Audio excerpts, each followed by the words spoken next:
नमस्कार, मैं दिव्यांशु और आप देख रहे हैं न्यूज़ साइट। त्योहारों का मौसम आ गया है। आज से नवरात्रा स्टार्ट हो गया है। तो नवरात्रा के बाद आ जाता है दशहरा, उसके बाद दिवाली, फिर भाई Dooj.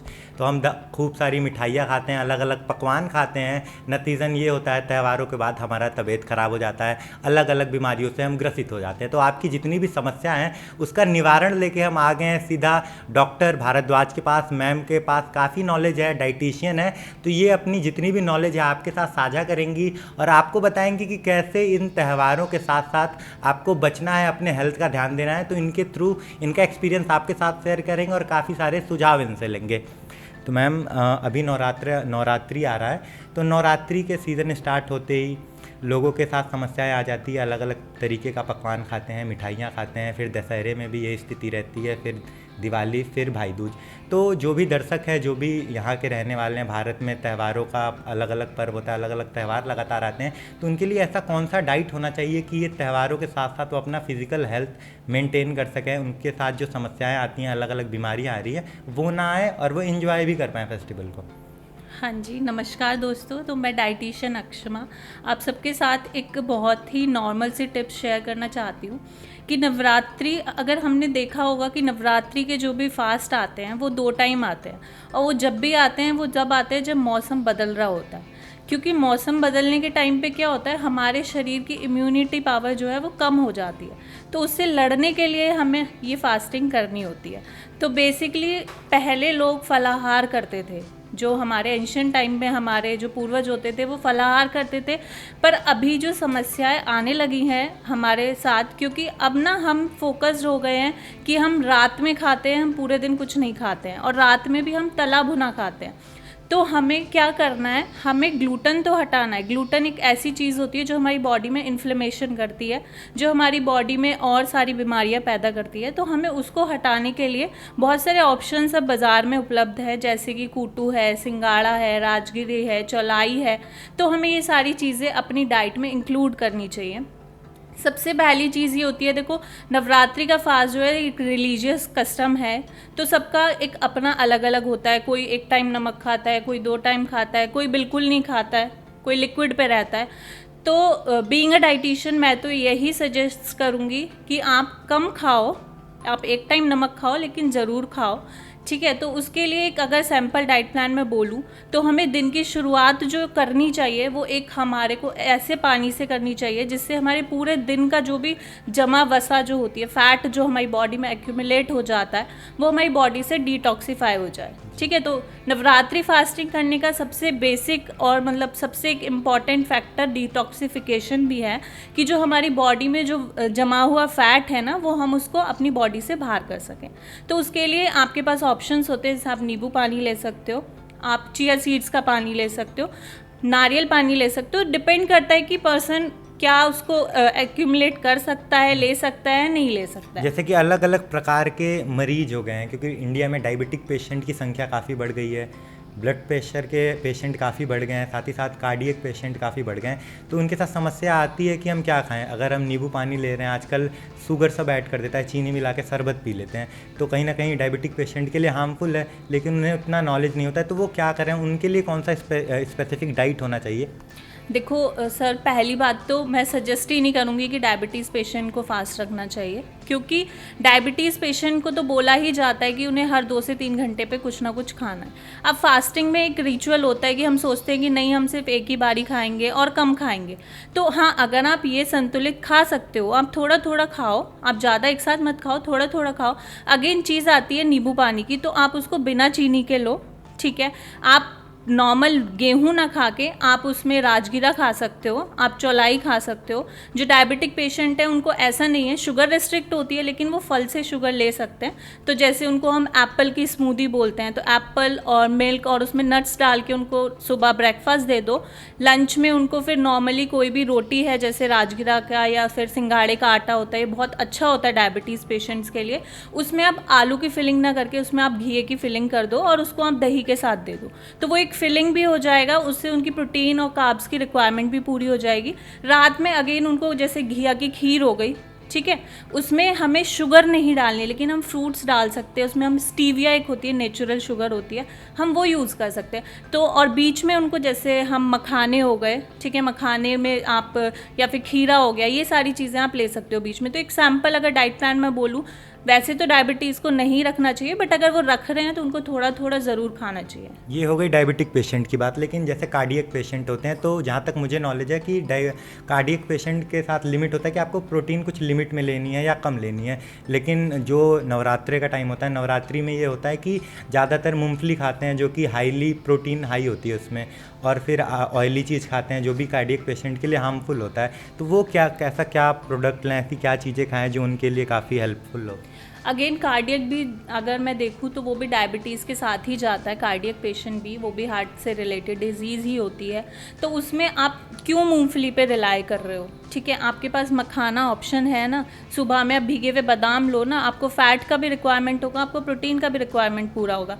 Again the thing is that कि हम लोग आलू के चिप्स खाते हैं, फास्ट तो हम रखते हैं, हमें ये नहीं पता कि क्या खाना है। आप आलू के चिप्स ना खा के आप साबूदाने के चिप्स खाओ, ठीक है। आप मूंगफली ना खा के आप मखाने खाओ, ठीक है। आप नॉर्मली जैसे हम बोलते हैं आलू की और सिंघाड़े की पूरी खाते हैं, बहुत लोगों का ये कस्टम है कि रात में खाना है, पूरे दिन कुछ नहीं खाना है, रात में खाना है। पूरे दिन आपका डाइजेशन सिस्टम शांत रहा, और जहाँ डाइजेशन सिस्टम हमारा कम वर्क करता है, एक रूल होता है कि जब सनराइज होता है तो हमारा मेटाबॉलिज्म बहुत ही स्ट्रांग होता है, वो अच्छा वर्क करता है, डाइजेशन अच्छा वर्क करता है। जब सनसेट होता है तो हमारा मेटाबॉलिज्म बहुत स्लो हो जाता है, ऑलरेडी स्लो है, उस पर हमने और ज़्यादा लोड डाल दिया है। रात में हमने पूड़ी कचौड़ी आलू की ये सब खा लिया है, तो फिर हमें इशू तो आएंगे ही। तो इसीलिए हमें अपना लंच फुल्ली पैक्ड रखना चाहिए। जैसे मैंने बताया कि हम घिया की उसमें स्टफिंग कर सकते हैं, या हम गाजर की स्टफिंग कर सकते हैं, हम आलू की स्टफिंग ना करके, ठीक है। ये सिर्फ डायबिटीज़ के लिए आलू नहीं, कार्डियक वाले आलू ले सकते हैं, वो भी बॉइल्ड वाला। और हम रात में जो है लाइट लें, जैसे फ्रूट्स का रायता हो गया, या फिर मैंने बोला घिया की खीर, साबूदाने की खीर, या फिर आप खिचड़ी भी ले सकते हो। अगर दिन में आप नहीं नमक ले रहे हो, रात में ले रहे हो, तो आप खिचड़ी ले लो, लेकिन अगेन उसमें मूंगफली हमें ऐड नहीं करनी है। अभी आपने फ्रूट्स की बात की, तो बहुत सारा एक मिथ है कि क्या है कि लोगों में ये रहता है कि कार्डियक पेशेंट को ये फ्रूट नहीं खाना चाहिए, डायबिटिक है तो उसे मैंगो नहीं खाना चाहिए। तो ये काफ़ी समस्याएं रहती हैं, किसी को पता नहीं रहता। बहुत से लोग हैं ऐसे जिन्हें नहीं पता है मुझे कौन सा फ्रूट खाना चाहिए जो मेरे हेल्थ के लिए भी अच्छा है और नवरात्रि के टाइम भी वो सही होगा, मतलब पूरा हमारा इम्यून सिस्टम अच्छे से चलेगा। देखिए, फल की अगर मैं बात करूँ तो डायबिटीज़ वालों को ना एक ग्लाइसेमिक इंडेक्स होता है एक फल का, ठीक है। हर एक फल की एक क्षमता होती है कि वो हमारी बॉडी में जब घुलता है तो शुगर लेवल कितनी जल्दी स्पाइक होता है, तो वो एक ग्लाइसेमिक इंडेक्स होता है किसी भी फ्रूट का। तो जो भी 50 से ऊपर वाले ग्लाइसेमिक इंडेक्स के हैं वो हमें अवॉइड करने चाहिए फ्रूट्स। लेकिन लो वाले जैसे सिट्रस फ्रूट्स हो गए हमारे, या एप्पल हो गया, बेरीज हो गई, ये आराम से डायबिटिक पेशेंट खा सकता है। अगेन मैंगो भी, मैं तो खुद से मैंगो रस भी सजेस्ट करती हूँ डायबिटीज़ पेशेंट को। उनको उसके साथ साथ उसकी फिजिकल एक्टिविटी उतनी रखनी चाहिए, ठीक है। ऐसा ना हो कि आप खा रहे हो और आप सो जा रहे हो, फिजिकल एक्टिविटी भी उतनी आप रखो, और उसको एक पर्टिकुलर अमाउंट में खाओ कि हाँ मुझे एक ही खाना है। अगर 9 दिन के फास्ट हैं तो आप अगर 2 दिन उसको खा रहे हो तो कोई इशू नहीं आएगा। लेकिन हाँ, ये नहीं है कि आपको सिर्फ मैंगो जूस पे ही रिलाय नहीं रहना है, खाली फ्रूट्स पे रिलाय नहीं रहना है डायबिटीज़ पेशेंट्स को। क्योंकि किसी किसी की क्या होती है, जो हाईली जो इंसुलिन पे चल रहे होते हैं, उनको तो बिल्कुल ही मना होता है कि उनको फास्ट नहीं रखना है, उनको हर 2 घंटे पे कुछ कुछ खाना होता है। जो नॉर्मल पेशेंट्स भी होते हैं उनकी भी कंडीशन है कि उनकी शुगर रीडिंग्स 200 से कम होनी चाहिए, तभी वो कोई फल ले सकते हैं। अगर उससे ज़्यादा आ रही है तो फिर उनको फल जो रेस्ट्रिक्शन अमाउंट है वो जो कोई भी वो ले सकते हैं, वो भी नहीं लेना होता है। तो उनको अपनी शुगर रीडिंग्स भी चेक करनी है, ठीक है। जो भी कार्डियक पेशेंट्स हैं या जो भी बीपी वाले हैं, जो भी ये डायबिटीज़ वाले हैं, उनको अपने रीडिंग्स भी मेंटेन रखनी है, और उसके साथ साथ ये भी ध्यान रखना है कि उनको लिमिटेशंस में खाना है। कहीं ना कहीं जो डायबिटिक पेशेंट है, कार्डियक पेशेंट है, उनको ये ध्यान देना है कि पहले कोशिश करें व्रत ना रहें। हाँ अगर जी। रहते हैं तो अपना जो आपका ब्लड प्रेशर है या शुगर का जो लेवल है उसको लगातार चेक करें, उसके नियमानुसार हाँ जी, हाँ जो भी खाना है खाएं पिएं।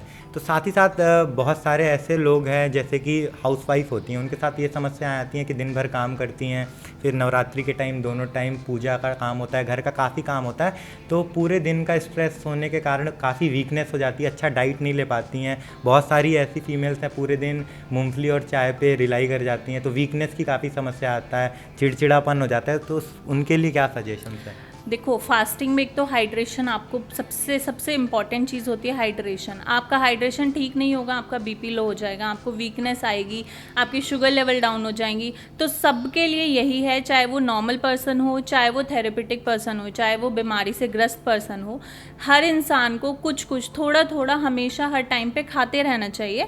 नमक आप चाहे एक टाइम खाओ, उसको मैंने जैसे बताया, अगर दिन में ले रहे हो तो आप उसको रोटी के फॉर्म में ले सकते हो, जैसे आप कचौड़ी ना बना के उसको रोटी के फॉर्म में ले लो। और अगर आप रात में ले रहे हो तो आप उसकी खिचड़ी बना के ले लो, ठीक है, चीला बना के ले लो आप उसकी। तो द थिंग इज़ दैट कि हमें भूखे नहीं रहना है। फास्टिंग का मतलब भूखे नहीं रहना होता। फास्टिंग का मतलब जो एक्चुअल मीनिंग था, फास्टिंग का मतलब था अपनी बॉडी में डिटॉक्सिफिकेशन करना।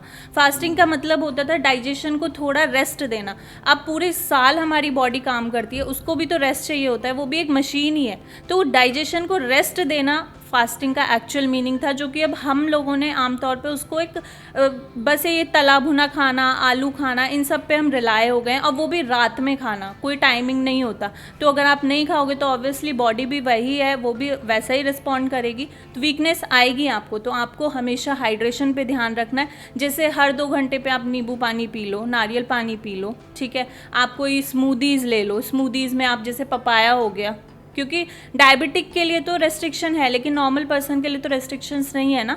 ठीक है, आपको पूजा में टाइम लगता है, लेकिन अगर आपकी हेल्थ ही ठीक नहीं होगी तो आप पूजा कैसे कर पाओगे? ठीक है, तो पहले अपनी हेल्थ पे ध्यान देना है।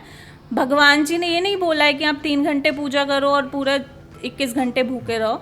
उन्होंने बोला ठीक है, एक श्रद्धा होती है, लोग करते हैं, ठीक है, लेकिन उसको अपनी बॉडी पे इफेक्ट नहीं लाना। साथ ही साथ हेल्थ को प्रायोरिटी रखना। Exactly, health should be the priority. अगर हेल्थ ठीक है तो फिर सब चीज़ें ठीक है। साथ ही साथ हम नवरात्रि हो गई या फिर और भी जो फास्टिंग का टाइम होता है, उसमें ये प्रॉब्लम आती है, मेल हो या फीमेल हो, गैस एसिडिटी की काफ़ी प्रॉब्लम आती है, क्योंकि अचानक से डाइट प्लान पूरा चेंज हो जाता है। एग्जैक्टली देखो कोई भी चीज़ है, अब सिंपल मशीन ही है, उसमें कोई भी एकदम नई चीज़ आप डालोगे शायद वो उतना अच्छा वर्क नहीं करेगी। Same goes with our body, कि अब बॉडी का रूटीन दूसरा चल रहा था, अब उसको एकदम ही हमने दूसरा कर दिया। जो गैस्ट्रिक इशू आते हैं वो सिर्फ 3 कारण होते हैं उनके। एक तो वही जो मैंने बोला कि बहुत गैप करके खाते हैं लोग। दूसरा, उनकी ये मिथ होती है हम भूखे रहेंगे तो हमारा वेट लॉस हो जाएगा। आधे लोग तो श्रद्धा की वजह से भी फास्ट नहीं रखते, टू बी ऑनेस्ट, उनको ये होता है हमारा वेट कम हो जाएगा, लेकिन उन्हें ये नहीं पता है कि ना खाने से उल्टा वेट और बढ़ जाता है। ठीक है, और तीसरी चीज़ होती है हम ना कॉफ़ी, टी, इन पे ज़्यादा रिलाय हो जाते हैं। जो हाउसवाइफ्स होती हैं उनको लगता है कि चलो अभी काम कर रही हूँ, इतने चाय पी लेती हूँ। ठीक है, तो चाय भी कैफ़ीन होती है, अगेन वो हमारी एसिडिटी को ट्रिगर करती है। लॉन्ग मील गैप्स जो होते हैं वो हमारी एसिडिटी को ट्रिगर करते हैं। फिर हमें ये भी जानना है कि अगर हमें एसिडिटी हो रही है, ऊपर से हम सिट्रस फ्रूट्स ले लेते हैं, तो सिट्रस चीज़ें तो हमारी एसिडिटी को और ट्रिगर करेंगी। हमें कुछ ऐसी चीज़ें अपनी डाइट में इनकलकेट करनी है जो हमारे एल्कलाइन बॉडी को मेंटेन करें। तो जैसे हो गया खीरे का रायता ले लो आप और आप नींबू पानी न लेके आप नारियल पानी ले लो। ठीक है, आप बाले वाटर ले सकते हो। तो ये कुछ ऐसे ऑप्शंस हैं जो आपको हाइड्रेट रखेंगे और आपकी एसिडिटी भी ट्रिगर नहीं होगी। तो जैसे हमें मूंगफली पे ज़्यादा ना रिलाय रखें, हम मखाने ले सकते हैं, उनको भी अगेन अनसॉल्टेड लेने की कोशिश करें। ठीक है, आलू के चिप्स ना खाएं, साबूदाने के ले लें आप। तो डीप फ्राइड चीज़ें पे ना जाके आप रोस्टेड चीज़ें ले सकते हो, तो वो आपकी एसिडिटी को फिर हेल्प भी करती है रिलीज़ करने में। जो हमारे यूथ है आजकल फिटनेस को लेके काफ़ी अवेयर हो गया है, जिम को लेकर काफ़ी अवेयर हो गया है, जिम जाते हैं, लेकिन आजकल के जो यूथ है फास्टिंग का एक ऐसा ट्रेंड हो गया कि हम फास्ट रखेंगे तो हमारा वेट लॉस हो जाएगा, लेकिन उसका मिथ आपने अभी दूर कर दिया कि फास्टिंग से आपका वेट लॉस नहीं होता है, वेट गेन हो जाता है। तो ये तो क्लियर हो गया। लेकिन ये होता है जो जिम करते हैं, रेगुलर एक्सरसाइज करते हैं, उनके साथ ये इशू आता है कि मैं फास्टिंग होऊंगा 9 डे। तो मेरे साथ ये इशू आता है कि मैं फिर अपना जो बहुत सारे फिटनेस करते हैं जो उनके साथ ये होता है कि मैं अब जिम नहीं जा पाऊंगा, क्योंकि उसमें काफ़ी मेहनत लगता है, काफ़ी स्ट्रांग होना चाहिए, काफ़ी अच्छी डाइट होनी चाहिए। क्योंकि जो जिम जाते हैं उनको वो प्रोटीन लेते हैं, अलग अलग सोर्स होता है उनका, एग हो गया, मीट हो गया, फिश हो गया। तो उनके लिए आप क्या सजेशन दोगे कि वो भी अपने फिटनेस को भी साथ में रख लें और साथ ही साथ फास्टिंग को भी साथ में रख लें? देखो अगेन वही चीज़ आ जाती है, फास्टिंग का मतलब ये नहीं है भूखे रहना। ठीक है, तो जिम वाले बहुत आराम से कर सकते हैं, उनको अपने प्री वर्कआउट और पोस्ट वर्कआउट मिस नहीं करने हैं। ठीक है, प्री वर्कआउट में वो फ्रूट ले लें, ठीक है, या फिर भीगे हुए बादाम ले लें, ये वाली चीज़ें जो सोर्स होती हैं, ये प्रोटीन की भी सोर्स होती हैं और गुड फैट की भी सोर्स होती हैं। उसके बाद वो अपनी डाइट में पनीर इंक्लूड कर सकते हैं, ठीक है। साबूदाना, सिंगाड़ा, ये जो चीज़ें होती हैं ये प्रोटीन रिच ही होती हैं, तो इसकी आप टिक्की बना के ले सकते हो, इसका आप चीला ले सकते हो, उसके साथ आप पनीर की सब्जी आप ले सकते हो। तो हमें रिक्वायरमेंट जितनी प्रोटीन की होती है वो ईजिली पूरी हो जाती है। तो इन लोगों के लिए मॉर्निंग ब्रेकफास्ट हमेशा स्मूदीज़ रहनी चाहिए, जिसमें आपके नट्स इंक्लूड होने चाहिए, चिया सीड्स इंक्लूड होनी चाहिए और मिल्क होना चाहिए, ठीक है। मिल्क एंड मीट इक्वली होते हैं, ठीक है। तो ज़रूरी नहीं है, वेजिटेरियंस भी तो प्रोटीन की रिक्वायरमेंट पूरी करते हैं। तो अगेन सुबह में वो शेक हो गया उनका, फिर मिड मॉर्निंग में उनका नारियल पानी के साथ अगेन हैंडफुल ऑफ रोस्टेड मखाना हो गए, या फिर आप नट्स भी ले सकते हो। लंच में उनके फिर पनीर की सब्जी के साथ कोई भी रोटी हो गई, जो कि ग्लूटेन फ्री रोटी होती है, जो कि हम व्रत में खाते हैं, जो भी जैसे राजगिरा हो गया या साबूदाना हो गया, कूटू हो गया, जो भी हम खाते हैं।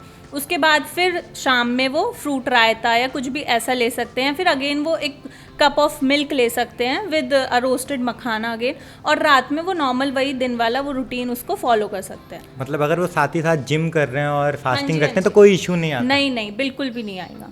अच्छा, तो मैम आप हमारे मास्टर कैमरा में सामने देख के ऐसा कोई टिप्स बता दीजिए। यूजली तो आप पे करते हो, लेकिन मैं ऐसा चाहता हूँ कि आप कोई अपना ऐसा टिप्स बता दीजिए कि जो नवरात्रि में जितने भी ऑडियंस हैं उनके लिए काफ़ी हेल्पफुल, और साथ ही साथ आप ये भी बता दीजिए कि आज हमने आपके साथ बात की, आपका क्या एक्सपीरियंस रहा, और लोगों के साथ आप अपना कोई 1-2 टिप्स शेयर कर दीजिए। सामने हमारा मास्टर कैमरा है। टिप तो यही है कि फास्टिंग तो रखनी चाहिए, अच्छी बात है, आप फास्ट रखो, लेकिन साथ साथ अपनी हेल्थ को भी प्रायोरिटी रखनी है, ठीक है। भूखे नहीं रहना है, अपने कस्टम को भी ध्यान रखते हुए, लेकिन अपनी हेल्थ को भी ध्यान रखते हुए थोड़ा थोड़ा अपना बीच बीच में कुछ भी खाते रहना है।